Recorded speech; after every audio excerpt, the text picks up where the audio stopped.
We stand for the Pledge of Allegiance. I pledge allegiance to the flag of the United States of America and to the republic for which it stands, one nation, under God, indivisible, with liberty and justice for all.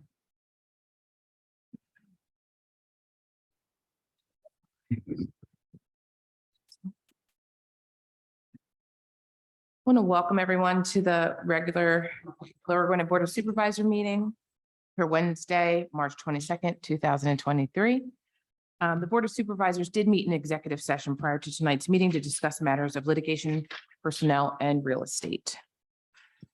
The Board of Supervisors would like to congratulate Deanne D'Amelio, President of Gwinnett Mercy University, for being recognized by the Council for Advancement and Support of Education with the 2023 Division II Chief Executive Leadership Award. Congratulations, President D'Amelio. First up is public comment. Are there any comments on issues that are not agenda items from anyone in the public? Is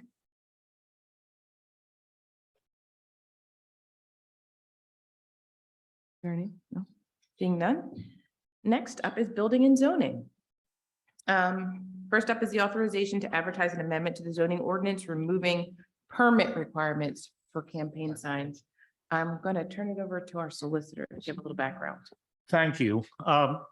We've started to review various sections of the zoning code in a proactive manner to see which might be legally questionable or have other defects. One of the issues that we uncovered was that campaign signs are treated as a separate category of signage in the zoning code, which is really not permissible from a constitutional standpoint.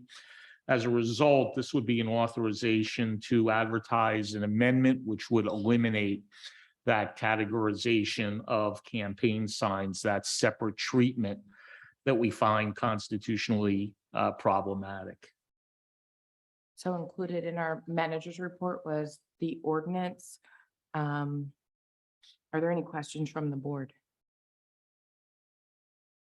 Any questions from the public? Seeing none, this is authorization to advertise an amendment to the zoning ordinance, removing the permit requirements for campaign signs. I'm making that motion. Is there a second? Second. All those in favor? Aye. Motion carries. Thank you so much. Next up is general business and discussions about the recommendations for the Houston Creek flood study. I'm going to turn it over to our engineer, Jim Hirsch. Thank you, Danielle. So at the end of last year, while we were finalizing this study, we had preliminary meetings with some of the stakeholders, WISC and school district administration, Ambler Yards, and residents in the affected neighborhood, Brookside Avenue. I can tell you that none of the changes as we finalize the report have really changed much from that time, but we wanted to go through it tonight for the benefit of the full board and anyone else in the public that hadn't had a chance to hear it yet. So I'll go through the scope of the study pretty quickly here, but I'll be honest, when we started this, I thought that the main issue we were talking about was flooding in the creek, and I'll show you where that creek is. But then as we kind of started to do some data collection, Danielle and I walked around the neighborhood of Brookside, Francis, Marion, Knight, and we talked to people. We started to figure out that like a lot of the issues and complaints were kind of stemming from what I'll call localized neighborhood flooding in roadways, driveways, yards, basements, kind of from inadequate stormwater management controls within the street. So we decided to bend the scope a little bit and include those in the study. So this first step was to delineate the existing drainage area. We use existing plans, we use contours. We did some on-site survey. We had some of the storm drains within that Brookside neighborhood television inspected. We did some runoff estimates. We use NOAA's precipitation frequency estimates for that. That's the National Oceanic and Atmospheric Administration. So like we'll talk about, we ran numbers for a whole gamut of storms, but we'll talk about kind of the more frequent ones, a 2-year, 24-hour storm. That's 3 inches plus or minus in 24 hours. And then the larger kind of hurricane type events, that's about 7.5 inches in 24-hour period for the models.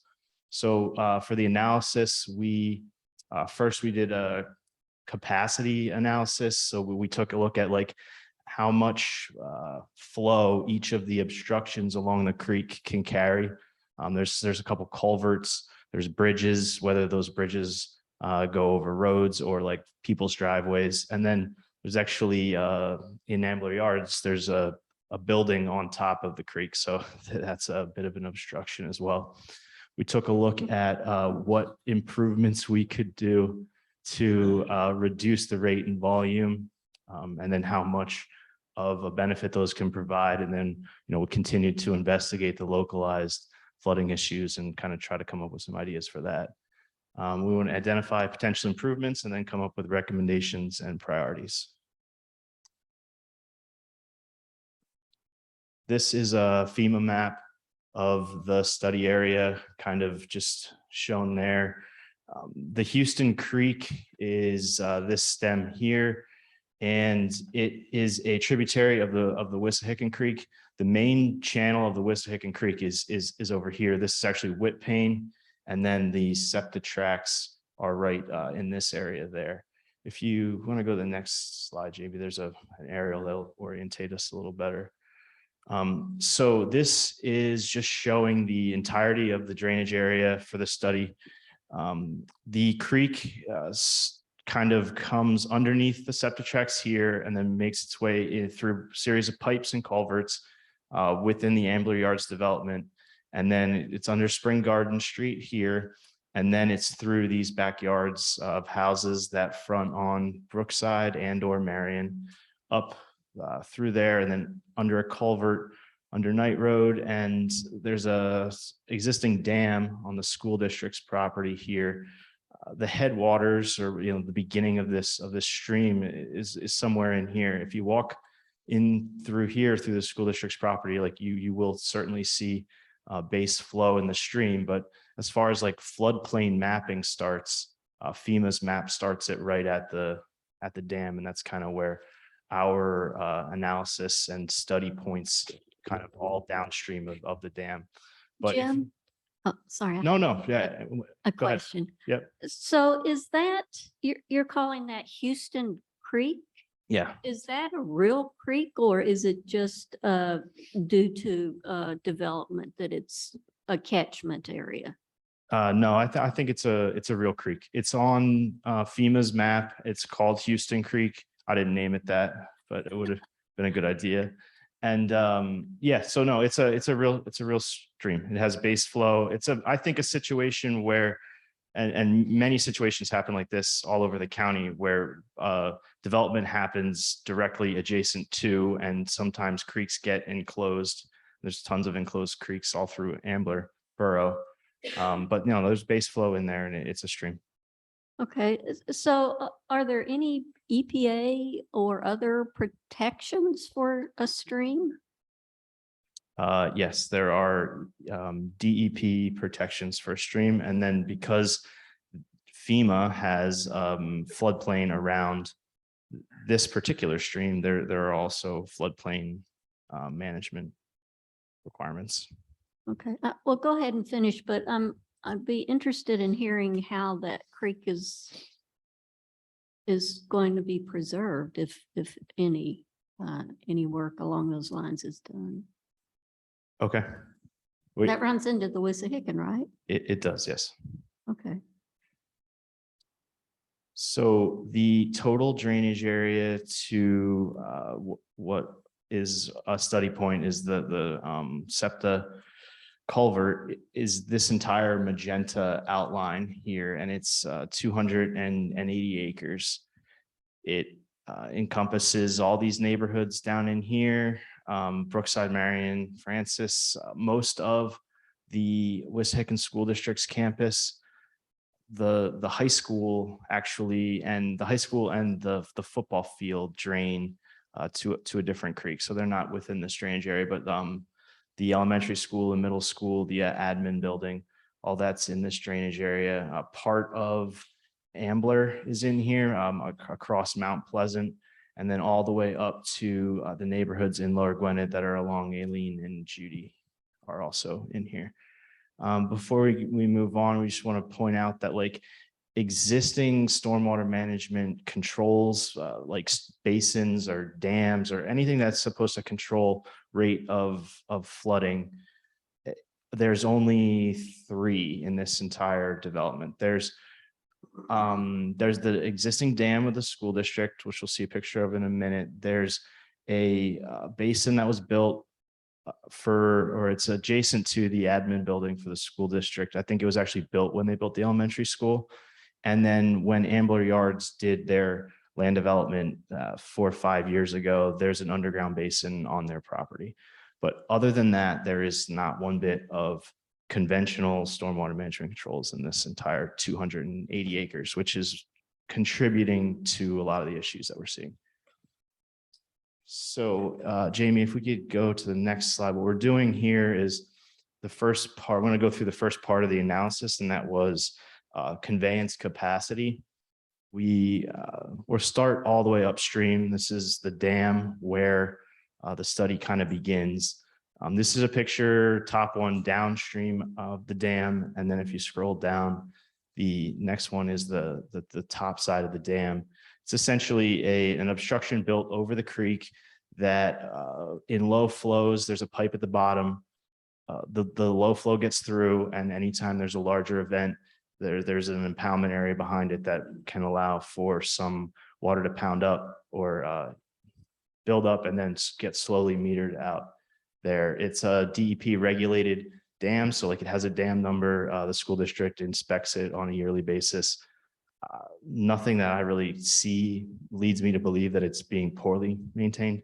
It just isn't of a size enough to control the runoff from 125 acres that get to it. My understanding is that it was built when the middle school was built to offset some of the stormwater from the middle school, but I don't really have plans that show that or anything. Just kind of what I've heard. If you come down here, this is the Knight Road culvert. It's just a standard box culvert. It's about 3 feet tall and 8 feet wide. And that's the upstream side of it. If you continue down, that's the downstream side, same exact cross section. And then at each of these obstructions, or the major ones, we did a capacity analysis using open flow channel calculations based on the size of the opening and what the construction of it is. And so we're going to talk about conveyance capacity, but we have 580 cubic feet per second. That's the most that can go through that structure there. So as we continue down, found a couple smaller like pedestrian bridge type things. This is the house. The address is 450 Marion, but it's really on the corner of Knight and Marion. It's got a 4 foot high by 10 foot wide opening, and the elevation there is similar to what the elevation is of the Knight Road culvert. So it's really just whatever flows under Knight Road can also flow under this pretty easily. If we continue down here, this is I think it's an old driveway that would have served a house on 448 Marion. We're standing taking this picture on Brookside. So there's a couple of houses that they're rear loaded from Brookside, but their address is actually Marion. So they have double frontages. If you continue to the next picture, there's a side view of that culvert there. There's some bamboo or something in the way, but that opening, if you keep going down, Jamie, is even wider than the previous ones. That it's 4 feet high and it's 11 feet wide. So like its flow capacity is almost triple what the Knight Road culvert is. So at that point, like whatever can get through Knight Road can also get through here pretty easily. We're coming up to the next one here. This is a similar driveway bridge for a house on Marion, but the driveway comes off of Brookside. And if you it's concrete construction, looks like there were 2 pipes laid in here that maybe at one point were full-size circles, but they're kind of like half circles now. And then when we do that calculation, we have 200 CFS of capacity there. So like a third of what can get through Knight Road. And so now we've got an obstruction that is like causing a pinch point when we run. Is this the first choke point? Is this the Yeah. first significant one from the dam down, right? Yeah. Mhm. Culvert or to the dam? Let's say the dam is the beginning, right? Dam's the beginning. That doesn't actually, I mean, it's an obstruction, but we're not Once we analyzing come its there, capacity. right, Yes. From there, we start our analysis and everything is fine up until here when we have a pinch point or Yeah. choke point. Yeah. And when we look at the floodplain and now like we'll be able to see it too. But so this is like the first recommendation, and that's to explore replacement removal to increase the capacity here. The tricky point with this one is that it's not within the township right of way, so it's on private property, and it's their only way to get into the back of their house, which is like where their driveway and their garage is. They have like a basement garage. So, I mean, there's certainly hurdles to that, to just full removal. I should say there's hurdles too. So does the township have an easement with waterways? The township, to Or my the knowledge, doesn't county? have any easements. So we have no control over a waterway that's on private property. The waterway, it's not, the bridge is on. I know, but The there bridge wouldn't be a spans bridge the there if there waterway. wasn't water. But no, there's no blanket. I mean, Neil can talk to this. Yeah, there's no blanket easement over the waterway. Essentially, it's whatever private riparian rights exist among the property owners. Okay. So as we continue down from that point, there's really no obstructions that we found as we walked, the backyards. But then we get down to, this is the Knight Road. I mean, this is the Spring Garden culvert. So this top picture, you're looking at a side view of that. There's two fairly significant pipes that then transition into an 8x4 box culvert. We're looking right here in this bottom picture where we're standing at the transition point between the pipes and the box culvert and looking upstream. And one thing we want to note is that there's like a significant amount of sediment that's kind of accumulated in there. This bridge is owned by PennDOT. So one of the recommendations we're making is that the township engage with PennDOT to figure out what is the plan for maintenance, continued maintenance there, because that's a situation where you certainly want to have that cleaned out on some sort of regular basis, and specifically before like hurricane season, because anything that gets picked up and washed down is gonna, I'll show you where it's gonna go. But as far as like capacity of that, if it's cleaned out, it's 670 CFS, so it's slightly higher than some of the upstream ones, which makes a lot of sense, because as you go downstream, your flow area is increasing, so your flow is increasing too. So just to clarify, you're saying with that sediment, it's 250? No, I'm just saying, what we're saying is that like, if it was to be filled in with sediment to a point and you looked at like the roughness coefficient of that sediment, like it has the ability to reduce it pretty significantly. I don't think that it's actually only carrying 250. So just so that we can guesstimate what that looks like, is that picture a reflection of a severe? I don't think that, no, I mean, That's on not this right side, it's starting to get there. I mean, you can see that it's kind of like maybe a third filled. If that other side was that same way, then you're starting to see a pretty significant reduction. Okay. Thank you. Yep.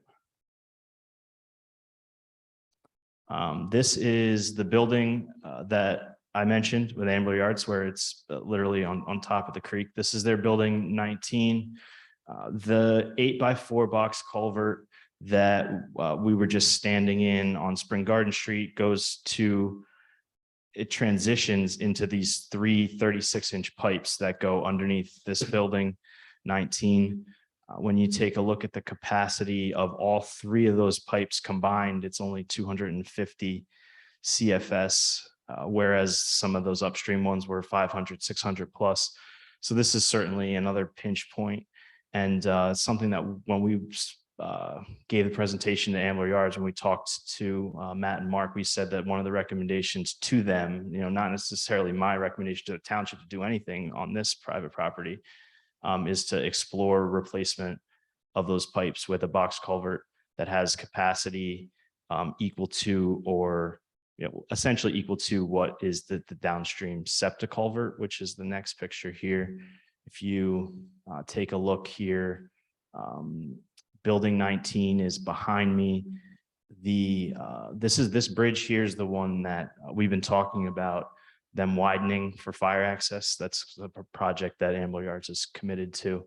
And then if you look in the distance there, you start to see the septic tracks are there, and then there's a culvert underneath those tracks. If you go to the next picture, I think, yeah, that's it there. There's a trash rack against it, which is a really good thing, considering that you don't want any debris to get lodged in the center of that pipe. You would want it to be pushed up against there. But then we did some survey of that and found out, if you go down, so there's a box culvert and a circular pipe.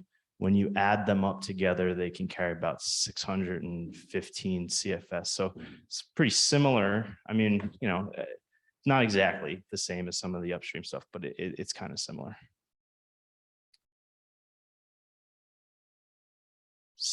Do we have any questions, or we'll keep going?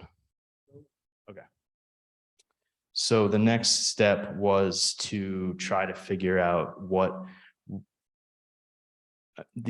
some of the capacity issues could be fixed by upsizing pipes or removing some obstructions. But generally speaking, the only way to fix some of these issues is to provide more detention within the watershed, which doesn't exist today. So slow down the flow from the top. yes, exactly. So we start to look at areas within the watershed that can support those improvements. And really what you're looking for is available land. So, Ambler Yards is built out. If they do improvements anywhere, they could probably fit some more underground basins in there, but from a just volume standpoint, it's really not helping, and it's at the bottom anyways, because we want to concentrate things towards the top so the most people can benefit. The neighborhoods, there's a similar situation where there's not a lot of available land. So we start to look at the school district and their available space.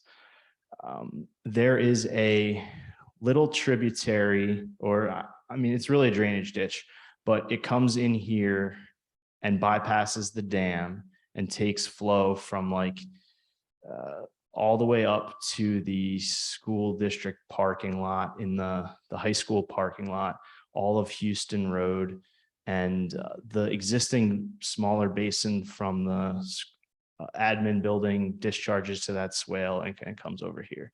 We get some videos that a neighbor sent us during a pretty significant thunderstorm over the summer, where there was over an inch of rain in 20 minutes, 15 minutes. So a very high intense flash flood type situation. And Knight Road culvert was nearly filled. It was a few inches from the top. And a majority of that water was coming from this point over here, this part that bypasses the dam. So one potential solution, one potential project that can help this is a new stormwater basin on the corner of Houston and Knight Road. That's the school district's property. So anything would be a partnership with them. But that could catch this 30+ acre drainage area over there. And then another benefit to that is that you could write the grant application to retrofit the existing basin that's on the school district's property, potentially increasing it in size. And then having basins in series it's like an exponential gain from a rate reduction standpoint, because everything that drains to here fills up, takes time to spill out, and then has to take more time. So you're just you're drawing out the attenuation. So those two improvements are something that we definitely look at. And then the dam itself was kind of the next thing on our radar.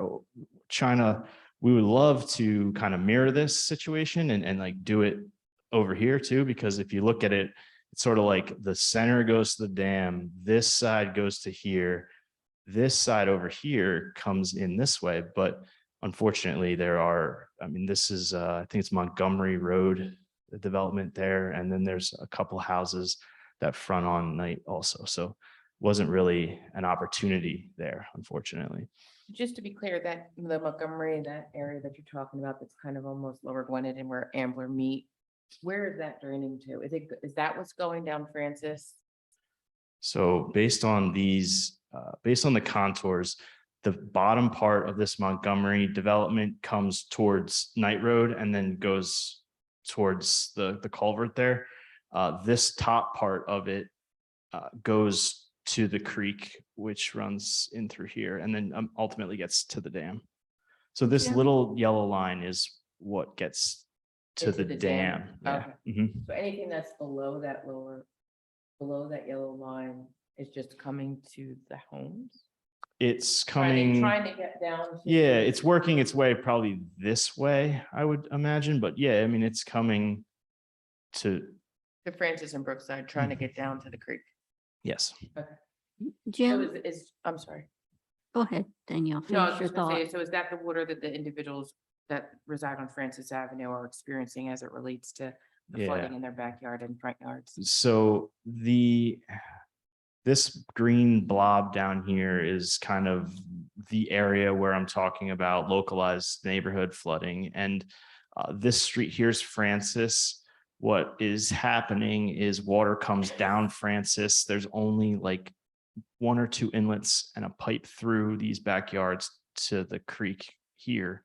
And it's just overwhelmed. And then it spills over their curb cuts. And because Francis is higher than Brookside, the water runs through the yards of Francis, through the backyards of Brookside and down towards the creek. When we were out there, people told us that this hasn't historically always been the case. Mhm. And they kept saying, the township paved Francis, and that's when this started to happen.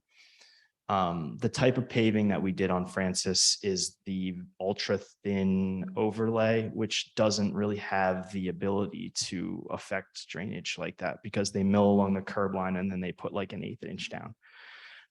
But when we started talking and started thinking about it, it was around the same time that some of those water main breaks were happening. And there was a big one at this intersection, Francis and Night. And so there's the potential that when the repaving happened from fixing the water main breaks, that like the gutter line and the crown of that road at that intersection kind of got lost. So instead of water continuing down Night, like it maybe historically had done, it's making a turn on Francis and kind of providing more that way. So one of the recommendations that we have is to do some extensive survey in this area at the intersection and take a look at like whether recontouring that intersection, potentially adding an inlet or 2 there to kind of get water to go where it had historically gone, might provide some relief to the people on Francis. Jim, so I'm still trying to understand the origin of this water. Is when this is called a creek where the dam is, does that mean that there's water in it all year round? Or like there's a spring that is the origin of this creek? Or is it just a gully that fills up when there's a lot of rain? No, I think that there's base flow in the stream, which is essentially exposed groundwater. Like that's what base flow in a stream is. At a certain point, the topography is low enough that the ground, call it a spring, call it groundwater, Yeah. it is exposed and begins to trickle downhill. So before any development, then this would have been a tributary for the Wissahickon, but now it's more than that. It carries stormwater because of all the development. Is that Yeah. right? Yeah, that's Yeah. accurate. Is there any way to understand how the headwater of that above the dam could be restored to make it more resilient to flooding, like a wetland area? I mean, if you want to restore it to what it was, you got to take all the houses and Oh, roads we gotta out. get rid of the schools. No, I don't you mean mean to be like that, but you could look at, if you were going to do an improvement somewhere, like say you were going to do an improvement to the dam, or you were going to do some kind of riparian restoration on the school district property, like you could certainly do things in that area that would have a benefit to water quality. But absent of like taking out all the impervious and the improvements, I don't know how you can sort of restore it. Yeah, well, obviously you can't restore something that's running under a building, but if there are wetlands to help absorb, just like the basins are there to help absorb and the water percolates down, that takes pressure off the downstream flooding. And so not only that, as we know, the major contaminant of the Wissahickon is particles, so soil particles. So what can we do, to help prevent that? I think so. The basins that we would design, that we talked about, the one on the corner of Houston and Knight, it would have multiple functions. So like one function would be controlling the rate, like what we've been talking about, just because that's kind of the number one way to reduce the flooding. But then we would do soil testing, and if the underlying soils could take and promote infiltration, then we would design the basin to be infiltrating an amount of water. I don't know if they would or wouldn't. A lot of times when you're right next to a floodplain, the soils aren't really conducive to infiltration, but we would certainly try. And then the last function would be water quality. The bottom of it would be planted with native species. They would be sucking up some of the water, collecting some of the pollutants. Mhm. There would be 4 bays in every basin that the first flush of pollutants come in and they settle down, and it spills over into like the main part of the basin that collects your sediments. And then like on a yearly basis, you'd have to go through and hog those out and restore them to their volume, and you essentially get rid of the collected sediment. It's Fred's job. That's why Fred hates me. At least I said it out loud, so you're not surprised.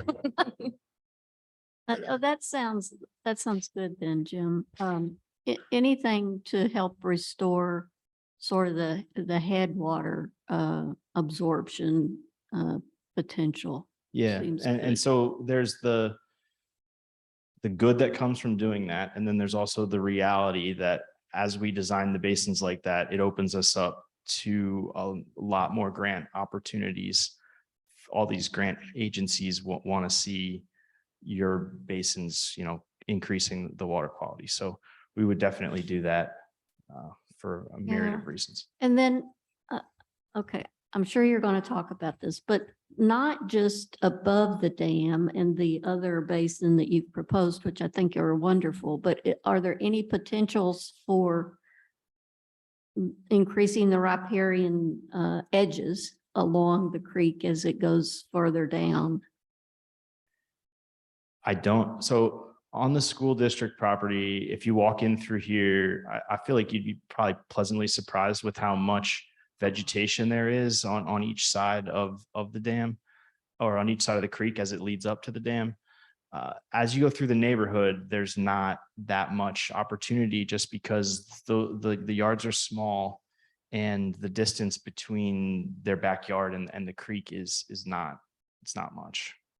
So Okay. it's really, there's places where that works. I don't know if that works downstream of the dam, upstream of the dam. I think there are some things that exist today that are helping out. And, you know, one of the overarching recommendations is also, you know, aside from these new basins and this dam, like just having a continuing ongoing conversation with the school district whenever they come in with a project. Is there a potential to maybe do more stormwater management than would be required by the ordinance to kind of try to help and offset? And I'm not saying like stick that whole bill on them, but like at least have the conversation. Could it be over designed? I'm thinking like at a certain point, they're probably going to want to redo this track and fields behind the middle school. Right now, the whole middle school and parking lot drain to pipes that run underneath this and then discharge right to the creek. So there's certainly an opportunity if the school district were ever to do a project to kind of rehab this area to provide detention in that area where it's like all the pipes and all the water already gets there. So we just got to find a way to collect it. Right, okay.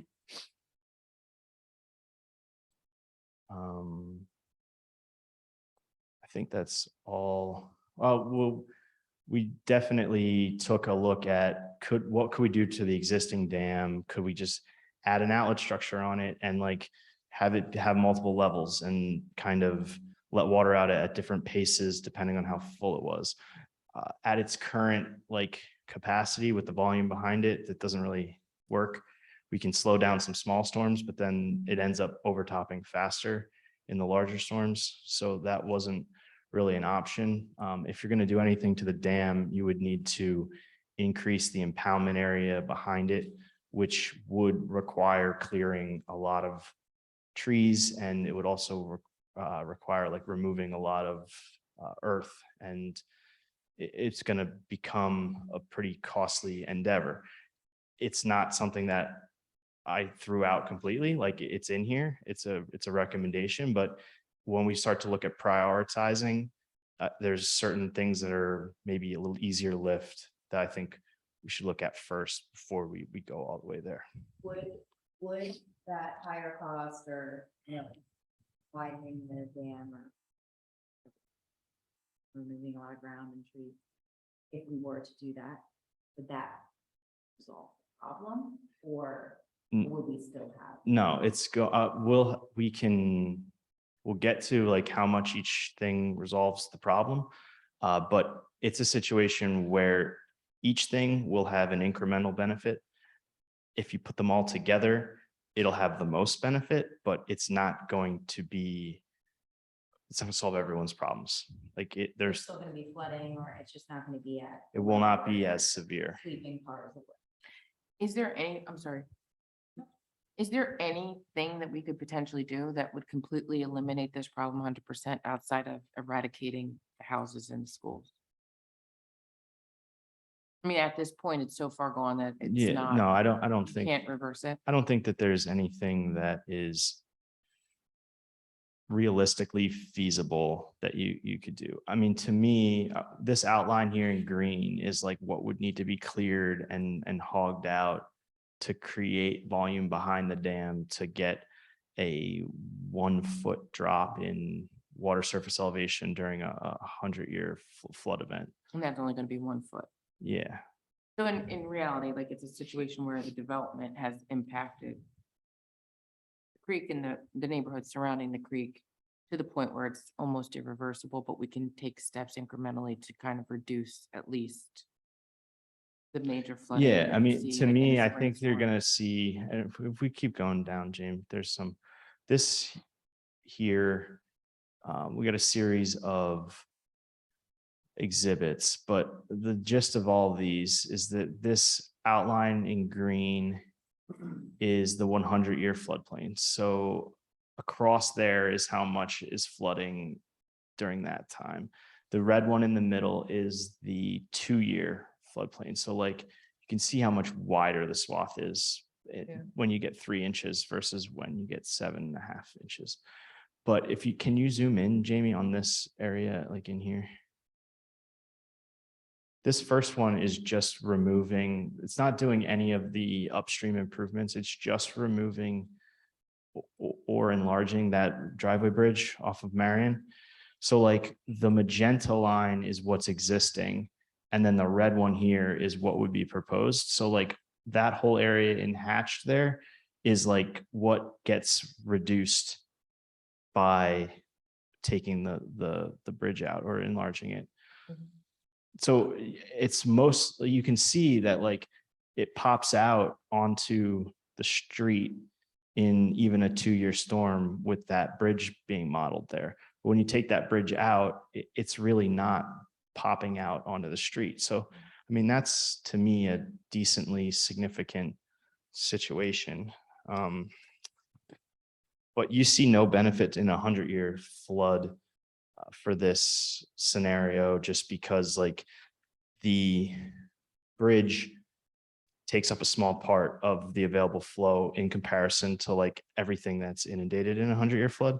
But there is almost a 2-foot reduction in flow depth in a 2-year storm, like in this area. Oh, wow. And then there was a gentleman on the call or in the neighbor meeting that was concerned, well, taking that out, add more water downstream. And so we ran that analysis, and like you can see that the magenta and the red line, they come together just downstream of the bridge removal. So the floodplain is just normalized back to what it is.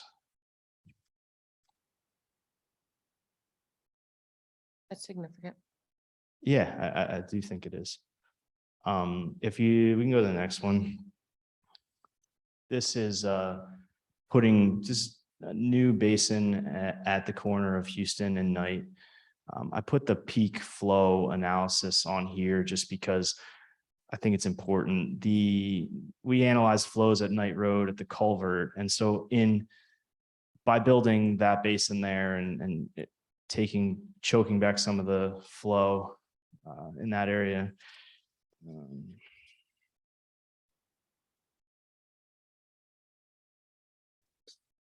Can you page up, Jamie, just a tiny bit? I wanted to read those numbers off or down, I'm sorry. Yeah, that's good. So you're seeing about 20% flow reductions in all storms at that point in Knight Road by just building that basin on the corner. The one way to look at it is like your current stormwater ordinance requires you to choke back one storm in every scenario from a pre to post situation. And so you see like this 182 is real close to 191 and 234 is real close to 244. So like the more extreme event provides the same flow as a less extreme event in a post to pre situation. So like, to me, that's one thing that jumps out, that that's really, there's a benefit there. And it's like you were to redevelop the 38 acres and provide the stormwater management that should have been provided historically. Talk about incremental, if you did one thing, 2 things, incremental, if we added your recommendations together, let's say there's 5 recommendations. What is 2 and 3 guys? Like, is it just simple math where if you get a? No, it's not. But I have one. I don't have every iteration because it started to get a little cumbersome. But we can The retention basin and the bridge. go. we have, I have the basin, the bridge, or it's that one there, James. Yeah. We have the basin, the bridge, taking the bridge out, adding the basin and redoing the dam. It's like the best you're gonna get. Yeah. But I see what you're saying, Mike. Like if the priorities are if the priorities are first, figure the bridge out, second, build the basin, then like what's 1 + 2? Get us. And that's something that I can easily do. I just don't have it right There's now. the fiscal reality, right, of we'd love to get a 66%, you know, in a 2-year store, 1-year store. We'd love to get a 66% reduction. But who knows if we're gonna be able to come up with the funding. So it'd be good to know what it would be like individually or groups. So, but Mhm. yeah, I mean, it seems to me as a layman that the retention basin and the driveway bridge, those two are significant things that would get us. I mean, if that's getting us 66%, maybe it gets us 40%. I mean, again, I know it's not exact math, but it seems like those might be easier lifts than. I think the people living along the street would like to see is, the maximum amount of relief, not just 60%. I mean, what are we talking about in terms of money for a retention basin? Is that hundreds of thousands of dollars or? That maximum relief would include Yeah, that's, essentially the clear cutting of that whole area. You have to clear cut that the is entire maximum line. range, and that's all 3 options in fact. That's all 3 together. So the most that we can get is that We're not reducing it 100%. is 66%, a little bit over half. And you're saying that the dam itself is only 1 foot of reduction of flooding in a 100-year storm? I'm saying if you page over, Jamie, so there's tables on the right, other way. All of these options together, this is the reduction to 100-year flood elevation. These first cross sections these are the ones in the areas we've been talking about. It's between 9 to 10 inches. The most you get is 1 foot, and this one here is a 1.5 foot. Jim, is there? So any- that, I mean, that's everything. Like, That's the clear cutting behind the dam, which is. I don't even know if it's, I know I saw the numbers at one point, but forget about the numbers, the significance. it's of- not, it's the cost is one thing. Yeah, The public perception of doing it the environmental cost. Yeah. Yeah. is another, the environmental, Yeah. exactly. And we don't own it. So Is there- environmental, there's 2 sides to that coin. If you're preventing just willy-nilly running of stormwater down through this ditch and it's carrying oil and everything else with it, that's not a good environmental situation for the Wissahickon. And I would not, I'm very pro tree and pro environment, but I would not be opposed to remediating this problem through putting in a proper storm catchment there. And we can always replant trees. The trees will come back as long as they're taken care of. But I just think it's not fair for us to say, okay, we're going to be happy and we're going to stop reducing this flow by 60%. That still means families along that street are going to have a chance of being severely flooded. I mean, I live on the street. I think I'm one of the people that are affected from the back, the sides, and the front. We're gonna flood.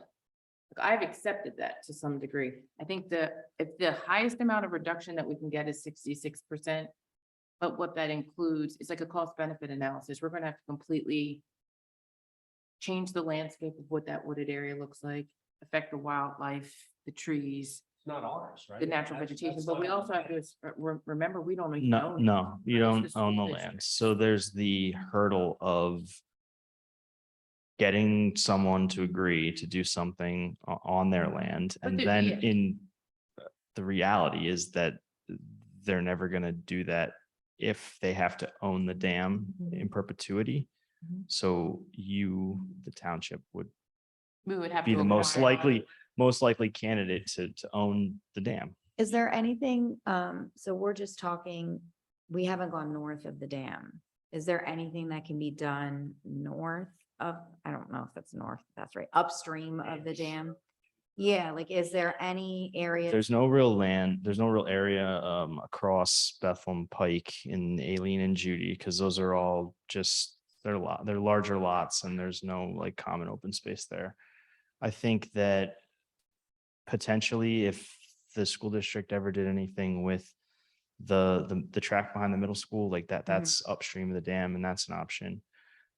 There was a study done a while ago that the school district had commissioned that looked at a piece of property on the corner. I think it's Aileen and Bethlehem Pike. It was Dr. Booth's old office. Mhm. And, let's put a basin there. But like when I look at how much space is there and what is just draining to that from across Aileen, like it's There's not still gonna gonna be provide enough the going benefit down. like that we're talking about. It's Yeah. not gonna be big enough. Okay, So it really is a cost benefit analysis as it relates to all of the things that we would have to embark upon. Potentially, financially, environmentally, and I respect the fact that it is going to be a benefit to the environment, but it also is going to be an impact. And then the perception of what that whole entire area will look like, at least until the trees grow back and until it gets situated. Yeah, I And think, it's going to only, at the best case scenario, 66%. And to Jim's point, we're gonna wind up owning.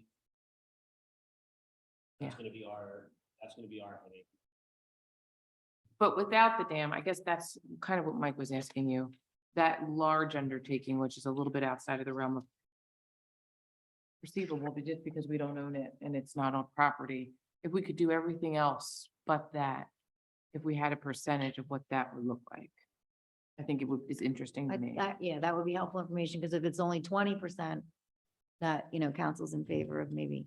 yeah, Yeah, well, we so got- the reductions from a flow standpoint are gonna look or they're not gonna look similar. They are going to be the exact same as the scenario where you just build the basin, because removing the driveway has no effect on, like, in that analysis, the flows existing and proposed are the same because you're not providing anything upstream to Okay, help out. gotcha. So to build just the basin, you're looking at a 20% reduction in flow, which equates to Hmm.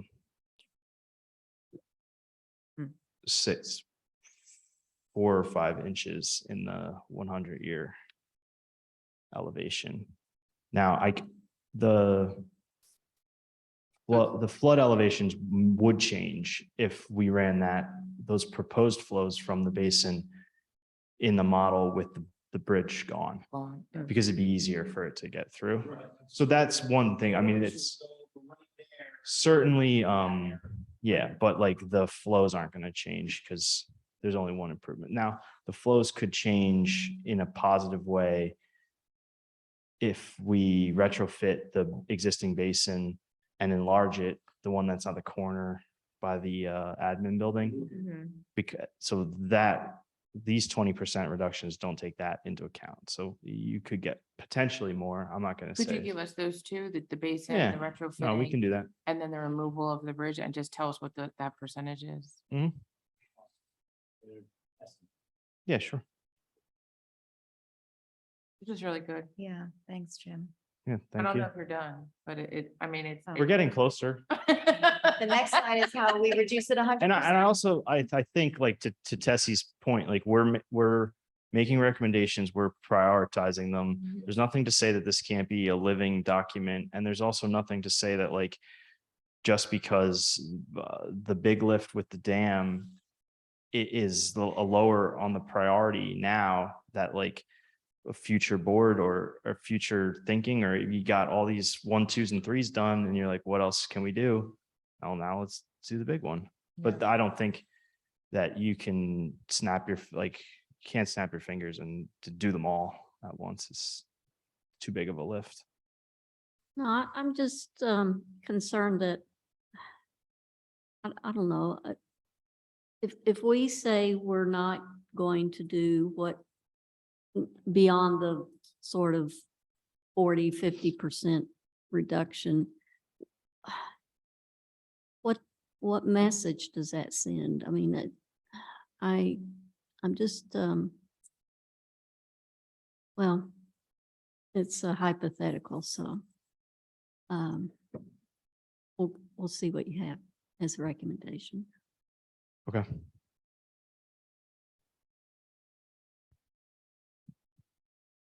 So this honestly just summarizes what we were talking about.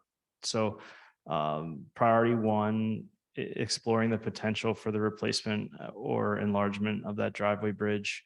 Priority one is, looking deeper into the roadway flooding at those intersections and kind of what can be done for Francis Brookside Knight. A lot, I can say that because we can't provide any detention on that like right side of the map, that any of the detention we talked about won't really help those people on Francis and then the rear yards of Brookside. So that's why I kind of lump these priorities together, because we want to try to like provide relief for everyone, at least at some scale in the beginning. And then, exploring the partnership with the school district to build that new basin and potentially retrofit the other basin. I think that like, because there's rate, volume, water quality, all those parts of that we certainly write some a pretty decent and competitive grant application for those. And there's some grants coming up here in the next couple months that we could, target there. And then, exploring the partnership with the school district for some kind of improvement to the dam, expansion of the dam, and or any other like BMPs that can happen on their site. I mean, they came in with those turf fields. It's unfortunate they don't drain this way, but they drain the other way. And so they're helping a different watershed. So I just think about it like a similar project to that. If it came in on this side of the hill, maybe, and Do you then. guys have a little flag set up? So when you're reviewing those proposals from the school district and making recommendations to the board, Yeah, I would, Sure, you got it all. I would not let anything happen within this watershed Just making sure. without trying to get something a little extra. And then just talking to PennDOT about the Spring Garden Street culvert. And those are really the recommendations from me to the township. And then, Ambler Yards, they know what their recommendations are too. Thank you so much. Are there any additional questions from the board? I just, is there, have you guys been in touch with, like, has there been an update to the residents on Brookside, or is this the update? Like, They had this presentation, okay, they had this. okay. This is a third one. Specifically for them, and I think Jim just kind of talked to all the residents and they were invited, and Thank you, Jim. I mean, this one's recorded, so anyone who didn't get to, it's kind of the same exact presentation, they can review it, share it with anyone who wasn't able to see it live then or now. Yeah, are you going to come back with some costs? Yeah, sure. I will come back with some costs for everything. I mean, keep in mind that they will be budget and big round numbers, because without exploring things even further, I wouldn't really feel comfortable making cost estimates. All we're trying to get is just a ballpark. Yep, no, I understand that. And then I'll run one more analysis that is just removing the driveway bridge and building the basin on the corner of Houston and Knight. And we'll take a look at like some estimates for expanding the school district basin and lumping that all in there, kind of like Yeah. if this is priority one, this is what you're going to get. Yeah. If we go down that path. Thank you. Are there any questions from anyone in the public? Thank you so much, Jen. Appreciate it. Thanks, Jim. Okay, next up, we have award bid for construction of the Spring House Phase 2 roadway improvements. I'm gonna turn it over to our traffic engineer. Ed Dixon. Good evening. We've been in front of you on a couple occasions recently as we have been working to get the Springhouse intersection Phase 2 project permitted into construction. Since we were here the last time, we did receive the last permit from Montgomery County, and we put the project out to bid in mid-February. We opened bids last week on March 15th. And I believe you've received a copy of our recommendation of award letter based on the bids. The low bid came from James D. Morrissey Incorporated in the amount of $2,456,568.18. We're recommending to the board to consider awarding the contract to the low bidder. Overall, we were pleased with the bids that came in. The low bid was slightly lower than the most recent construction cost estimate that we did back in the fall of last year. So we were overall happy with what was received. So if the board is inclined to approve the contract award this evening, we tentatively have a pre-construction meeting scheduled for April 11th. And, the approximate start date would be later in April. We'll begin to work with the staff on notifying residents within the immediate area of the intersection. And then we'll begin developing information to post on the township website for everybody to see as the project gets started and progresses. Any questions? None. Are there any questions from the public? All right. We have before us the recommendation by McMahon for the James D. Morrissey Incorporated, and he gave us the amount $2,456,568.18. I'd like to make that motion. Is there a second? Second. All those in favor? Aye. As for the approval of that, thank you so much. Thank you. Next up is consideration of extension of an option deadline for Wells Fargo lease. We did have a memo in our manager's report, but I am going to turn it over to our solicitor for explanation. Thank you. Wells Fargo has a lease for a branch bank just next door on township property. Their lease is expiring and they have until April 30th to decide whether or not to exercise their first option for an additional 5 years. They're in the process of changing their system for management of their real estate sites, and they have approximately 7,000 locations in the United States that they have to modify to the new system. So they have respectfully requested a 30-day extension in which to exercise their option until May 31st. So the recommended action is to extend it. I'm going to make a motion to extend the deadline for Wells Fargo to exercise their lease option to renegotiate their lease from April 30th to May 31st. Is there a second? Second. All those in favor? Aye. Motion carries. Thank you so much. Next up is a consideration of the extension of our 2-year option for trash and recycling haulers contract. Amy, do you want to give a brief overview since the memo from you? Yep. So our current trash contract expires on October 30th of 2023. Under the current contract, we have an option to extend for a 2-year period. We had reached out to Republic. We reached out to the Montgomery County Consortium. We got some feedback from municipalities that are single hauler and what they have been seeing in the bids that they have gone out, and they all came back that they were seeing about a 50% increase. When we talked 50, when we talked with Republic, they gave us an average of about 47%, which was consistent with what the other municipalities had said. So the input we got kind of gave us the direction that we should probably exercise this extension until it's not so, so that, things settle down, and maybe when we're up in 2 years, maybe we'll get some better pricing. So we're recommending that we exercise this option. And the way our contract is right now, the way they did their bid was there was a slight modification each year of the contract, about a 3%. So they are going to just continue that with the 2 years.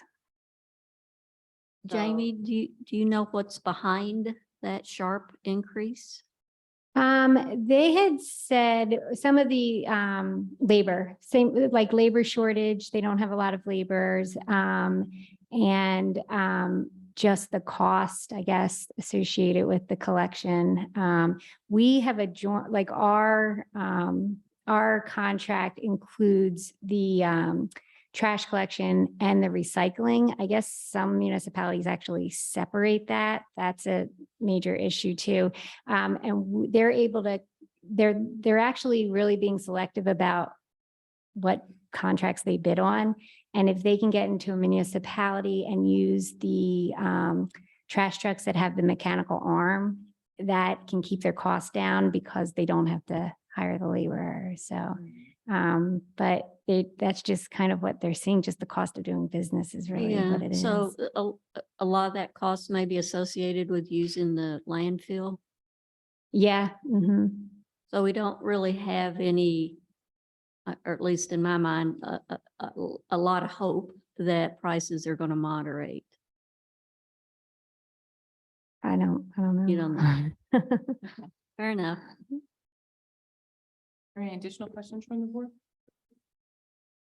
Any questions from the public? Seeing none, we have the recommendation from our staff to exercise the option to extend the trash collection with the Republic Service for the permitted 2-year period. It does indicate in the memo that it would provide uninterrupted collection for township residents and also minimize the cost. And that 3% increase would be going from $96.60 per quarter to $93.32 in year 4 and $96.12 in year 5. So what I would like to do is make a motion to approve. Is there a second? All those in favor? Aye. And carried. Thank you much. Next up is resolution 2023-10, the disposition of records. Is there a bee? Sorry, there's a bee. Is it a fly or is it a bee? Oh my God. No. Jamie, while we're observing that flying thing, at the end of the 2-year contract, then will we go out for bids again? Okay. Can you? No, you've got to get a tissue, Jamie. So this is really interesting. Come on, Rand. It's gonna stink about it. Jim. Mike's not helping. You just gotta get tissue. Please, there we They go. like using Thank you, land Jim. Yes, Tetsie, at the end of the 2-year extension, we'll go out to bid again. Have we in general gotten any good or bad feedback about Republic? We've gotten both. We've gotten people that hate Republic. We've gotten people that love Republic. We've gotten people that wish that Waste Management was still here. I would say that the calls that I get are the same calls I got when Waste Management was here. So it's not, it's the same. Thank you Yeah. for your service, Jim. I think one of the concerns from the EAC is some of the members of the EAC are uncomfortable with the whole recycling effort. We had the presentation about how the recycling effort works, but it was pretty fuzzy, the information, so that it's unclear as to, what they're recycling and what they're not recycling, I guess. So I'm just curious if other people have complained or No, the only, expressed a concern. like calls that I've taken regarding recycling have been that, we have a trash collection on Tuesday or Monday and Thursday, and only one day of recycling, either Right. Monday or Thursday. The calls that I've taken have always been to have one trash collection and 2 recycling days. People want additional recycling days as opposed to trash. But other than that, I don't really get many complaints about the recycling. Okay. Any additional comment? So before we were interrupted by the stink bug, we were up to resolution 2023-10, the disposition of records. It's really just. Does Mimi or Jamie, do you want to give an overview? I mean, really what this is just in accordance with Act 428 of 1968, we're disposing of our records based upon the time frame identified as far as what we need to keep and what we can get rid of. And this coincidentally coincides with our shredding event that is upcoming. So I think it's listed in the memo as in the manager's report, what we'll be getting, we can dispose of and at what venture, what time period and at what point. I don't know if there's any additional clarity that you want to provide. It's Just that we're required to do this to dispose of any public records. So Mhm. I'm sure there's plenty of documents in these boxes that are not officially by definition public records, but some that are. So to be sure, we're just, we're asking the board for approval to to shred them at the shred event, as you know. So this resolution just outlines that process as set forth before. Are there any questions from the board? Any questions or any comments from the public? Seeing none, I'm going to make I'm going to make a motion to approve resolution 2023-10, the disposition of records. Is there a second? Second. All those in favor? Aye. Next up is the approval of the invoice history for February 2023. Has everyone gotten a chance to review? And are there any questions on the board? Seeing none, I'm going to make a motion to approve the invoice history. This is in the past already. So we don't need to. We are caught up. We're all caught up. Yay. Congratulations to our Yay. finance department. That's great news. Very good. So we don't need to approve it retroactive. We should, okay. So I'm gonna make a motion to approve the invoice history for February 2023. Is there a second? Second. All those in favor? Aye. Motion carries. Thank you, guys. Next up is the receipt of the financial year to date and the balance sheet for February 2023. Are there any questions from the board? Seeing none. Are there any questions from the public? Seeing none. We don't have to approve this, though. I will note, We will. at the next meeting, we will We have will. a finance director. We will, and we're excited. Next up is the approval of the minutes. Big moves here, Loveland. Have all of the supervisors excluding Mr. Twerski gotten a chance to review the minutes? Yes. Are there any questions or comments from the board? Seeing none, I'd like to make a motion to approve the minutes. Is there a second? Second. All those in favor? Aye. Aye. Motion carries. Good us. Next up is the update of our commissions and our board subcommittees. I believe since we last met, there was a historic meeting. There was. You want to give a brief overview? The two almost 3-hour meeting. It was a 3-hour meeting, so that's why I want you to do it as briefly as. I will. There was a lot of time spent on the historic marker program, so they have a template, I guess you could call it, that they've prepared. The committee is reviewing it, and I believe they will vote on its approval to be escalated to Neil and the board at their next meeting. So a lot of time was spent on the markers. They also, sort of track historic properties throughout the township. So there was some discussion on a couple of those properties, including the Owen Evans property, which is still under contract. And they discussed prioritizing the McCormick House. I think they were sort of tasked with a bunch of priorities and didn't realize how important a decision on the McCormick House would be, because segueing into our Parks and Rec update, we are well into the master planning phase of our 3 parks, for which we received that grant. And we want feedback from the Historic Committee on the McCormick House, because that's part of the Ingersoll Park parcel, which is one of the parks that we're talking about, or that we're working on a master plan for. We call it the McCormick House, but it's It's really home called of the Gwinnett School. the Gwinnett School, and it's on the Ingersoll major baseball field. Yeah. Actually, it's the minor side. No, It's the at major. Worcester, it's at the corner of Worcester and, Worcester. yes, the Gwinnett School. Great. So then, Parks and Rec, the bulk of their, another lengthy meeting was, reviewing the master plans that Gilmore's put together, the draft master plans, getting comment and feedback from the Parks and Rec board, on the various proposals. The master plans that we looked at are for the Ingersoll Park, Oxford, Penn Ambler, as well as that trail connection from the SEPTA station to essentially to Ambler Yards.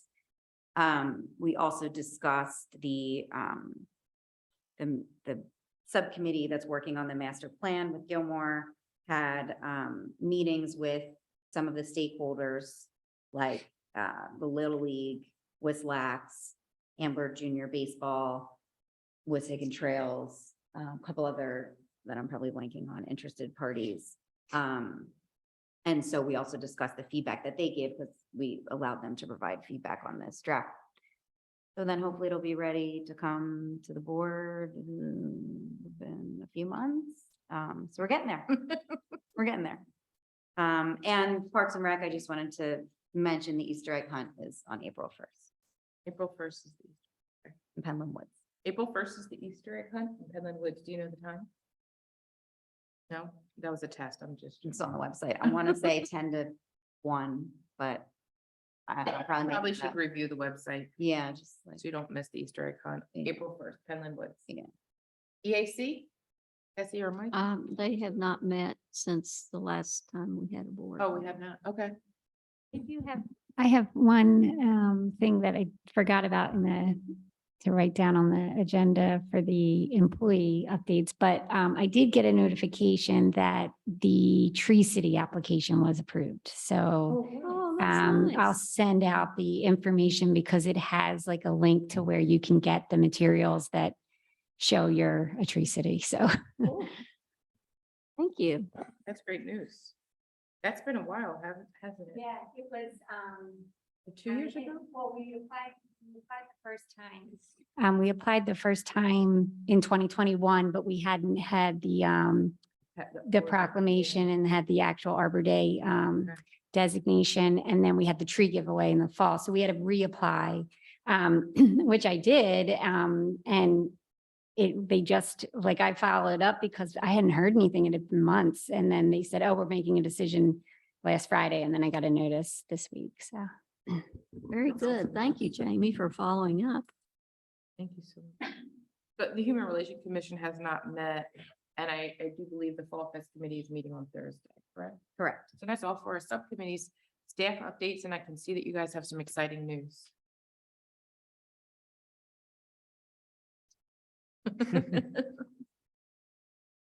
Yeah, just wanted to provide a brief update on a couple of items.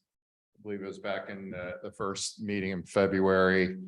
A resident had attended the meeting to express some concerns over traffic speeds and pedestrian access on Gypsy Hill Road.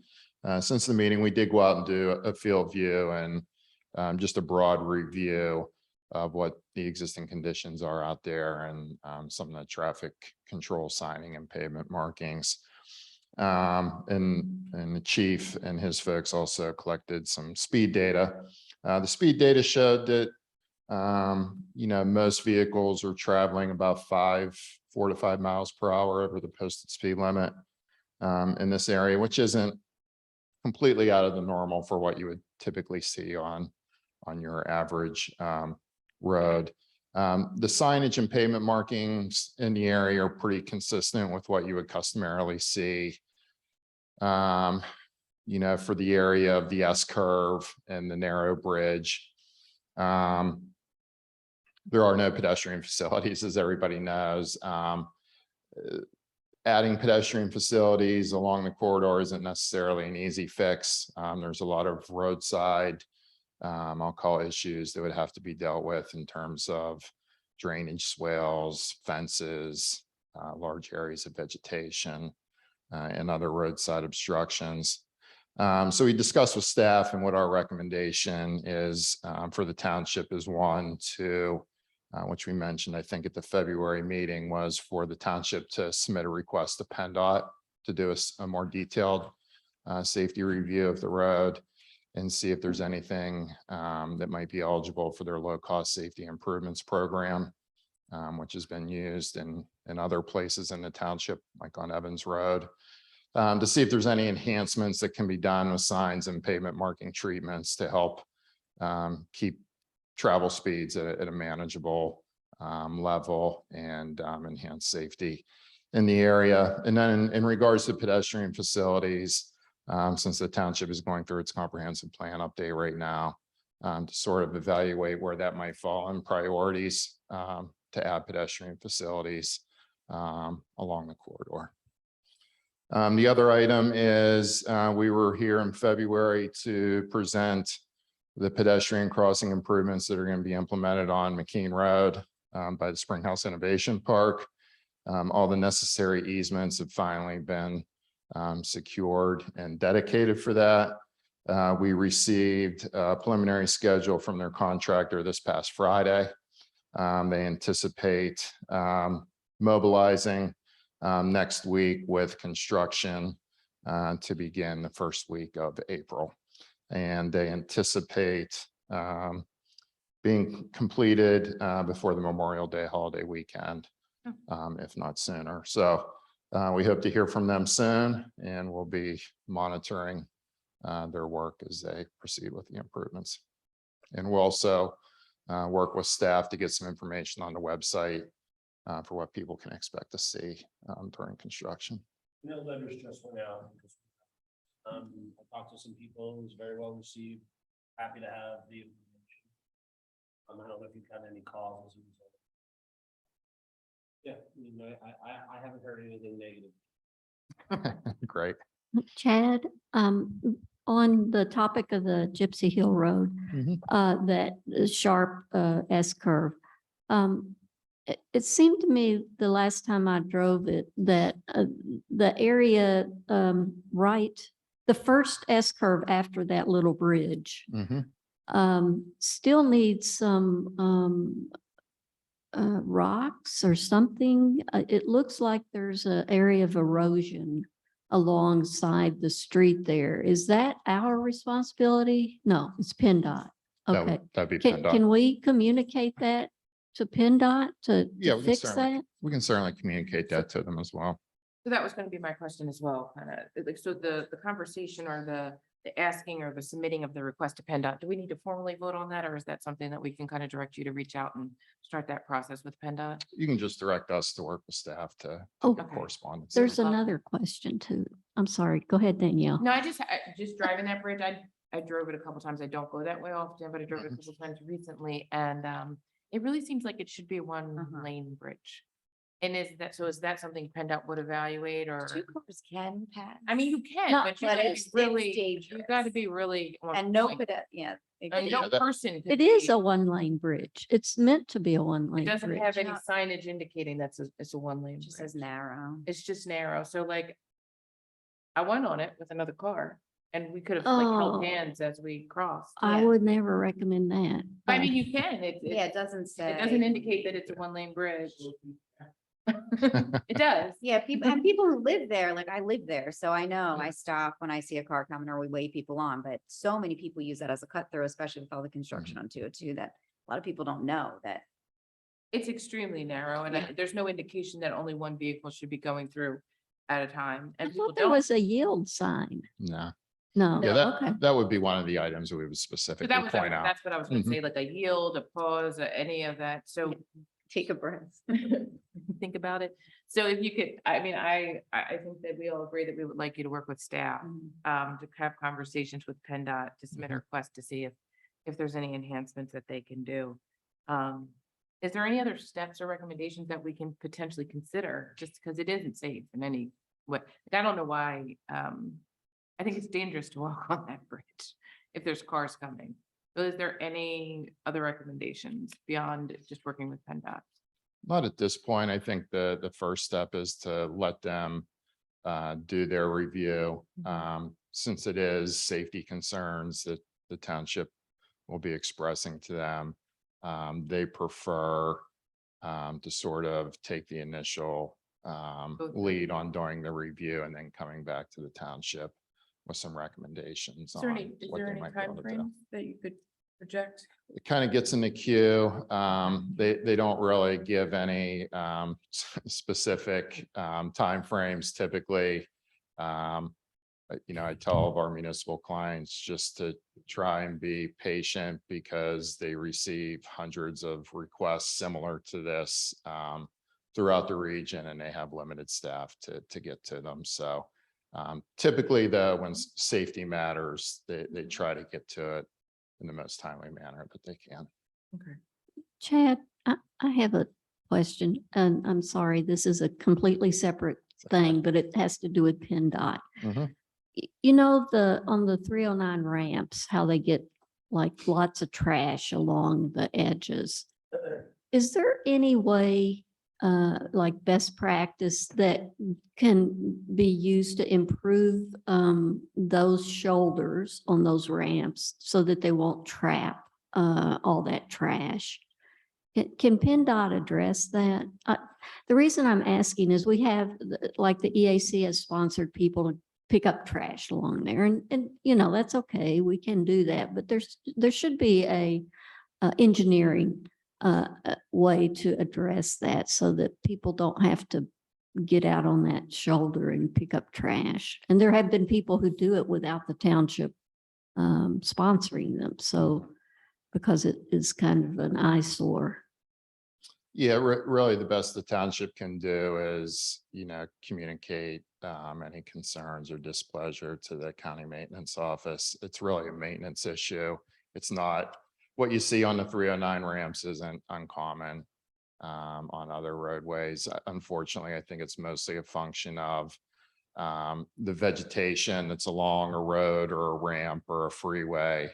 They only get to it maybe a couple times a year in terms of trimming and maintenance. And once it starts to grow back, then it becomes easier to collect the type of things that you're talking about, unfortunately. So, Right. And I appreciate that. And this is a very minor thing in the world of PennDOT, but it looks like they could just put something along those shoulders that will not grow anything and will not trap anything that would alleviate the problem once and for all.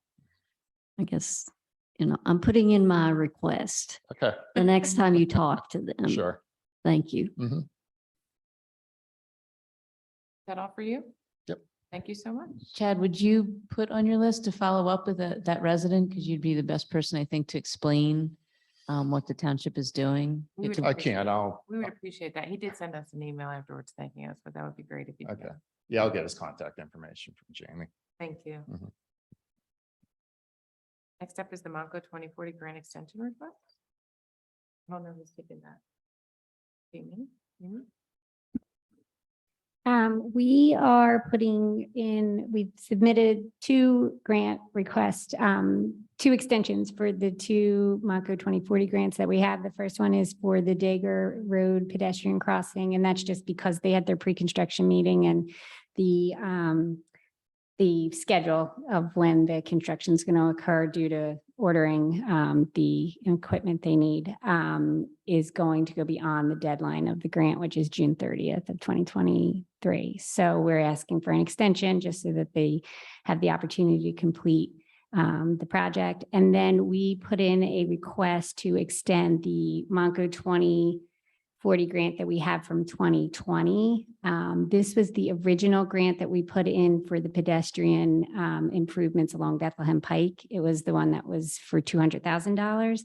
And we got that awarded right when we came back from the closure of when the township was closed for COVID. So we had asked for an extension due to not just being able to get started on that. During that time when we were doing some of the preliminary work, we got information that suggested that the pedestrian bridges were going to cost way more than what we had anticipated. So we actually submitted a second grant application in 2022 to cover the cost of the second bridge, which they did award as well. So that grant is going to expire. The 2022 one expires on June 30th, 2024. The 2021 expires on June 30th, 2023. So we have to have them together, like they're one project really. So we're asking the county to give consideration of extending the 2021 and just have it have the same expiration date as the one we got in 2022. So I did reach out to the woman in the county. She said that she is inundated with current Monco 2040 applications, but that everything will get sent along to the committee and they'll get in touch with us as soon as they can. So. Thank you for staying on top. Do you know, like, are they likely to grant is it typical that when you apply for the extension that they grant it? Or are we going to be like running up to the wire if they deny it on?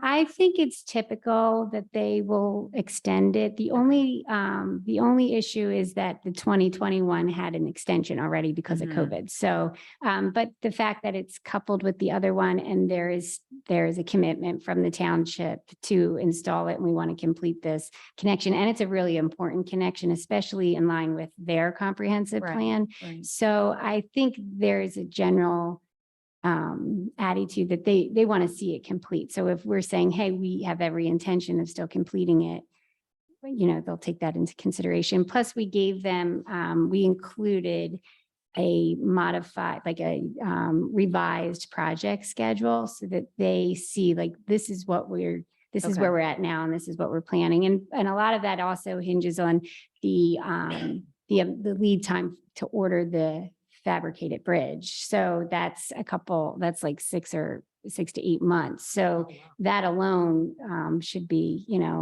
a justification to extend it. Okay. All right, good. Thanks, Jamie. Next up is the Ingersoll Park Field reconstruction timeline. Mr. Hirsch. Yeah, so we've been in contact with Hummer Turf, who is going to reconstruct the minors and majors field. And we've also been in contact with the Little League. So the current plan is to delay that improvement until the summer, once the Little League is done playing.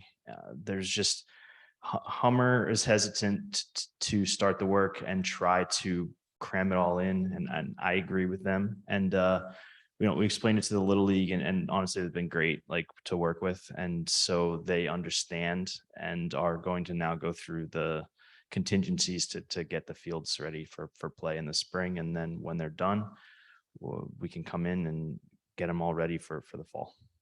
Better to do it right. Yeah. Thank you. Next up is the very positive, exciting news, grant allocation. So as I think you all know, we learned that we have finally heard about last year's local shares grant application, and we were awarded everything that we requested, $786,000 to replace the culvert underneath the old Bethlehem Pike. And the grant that we submitted on behalf of Gwynedd Friends was also fully funded, pretty much $148,000 for their bus shelter and walkway. Awesome news. Thank you guys for all your help. And we still do not know how much the PCCD grant is for police equipment, right? We haven't heard that. April 3rd, and not a day before. Did these go through the, This went through Econ, right? yeah. So thank you to Econ for all their Yeah, assistance. that turned out to work, that worked out With really getting well. that done for us. Yeah, appreciate it tremendously. Last up is supervisor comments. Tessie? No comment, thank you. Okay, Janine? Nope, nothing. All right. I want to thank everybody for all their hard work related to the grants, Econ, especially and our staff for working with them. I know that we put a lot on you in our pursuit of all the money. And we thank you, as well as our state representative Liz Hanvich and our state senator Maria Collette for their assistance in advocating on our behalf. So we're greatly appreciative for everyone's help and advocacy and us getting those two things funded. With that, I'm gonna make a motion to adjourn. Is there a second? All those in favor? Aye. Meeting is adjourned. Thank you, guys.